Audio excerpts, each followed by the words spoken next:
There is one nagging question behind all the debate over how to get out of this mess. American taxpayers are angry, and they demand to know how we arrived at this moment. My constituents, and indeed taxpayers across the nation, are asking how we arrived at this crisis. It is infuriating. But Senator Dole and others think they know the answer, and it's something the Senate tried to fix 3 years ago, but was thwarted. To the mismanagement of Fannie Mae and Freddie Mac, which was made possible by weak oversight and little accountability. A lot of what we're dealing with today has its origins in Fannie Mae and Freddie Mac. Fannie Mae and Freddie Mac, backed by the federal government, buy mortgage loans from the lenders who make them. But 4 years ago, both were in trouble over shoddy accounting.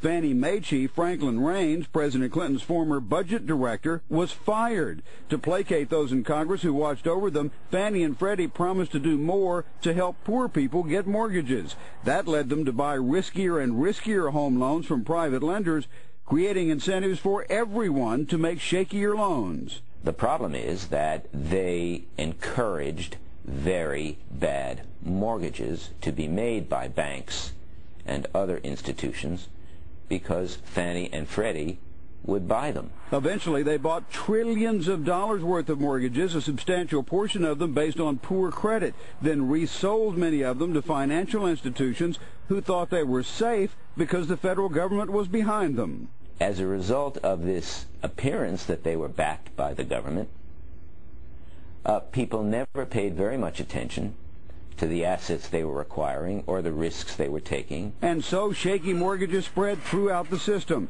But in 2005, the Senate Banking Committee, then chaired by Republican Richard Shelby, tried to rein in the two organizations by passing some strong new regulations, which would have prevented Fannie and Freddie from acquiring these bad mortgages. It actually gave a new regulator for Fannie and Freddie the kinds of powers that a bank regulator had. All the Republicans voted for it. All the Democrats, including the current chairman, Senator Chris Dodd, voted against it. And that was after Fed Chairman Alan Greenspan had issued a stark warning to senators that Fannie and Freddie were playing with fire. Greenspan said without stronger regulations, we increase the possibility of insolvency and crisis. Without restrictions on the size of Fannie Mae and Freddie Mac, we put at risk our ability to preserve safe and sound financial markets in the United States. Which turned out to be exactly right. But because Democrats blocked it, those new regulations never got consideration by the full Senate and died. So that's how we got into this mess and how we missed a chance to avoid it. Getting out of it now, of course, will be a lot more difficult. Brett? Oh, boy.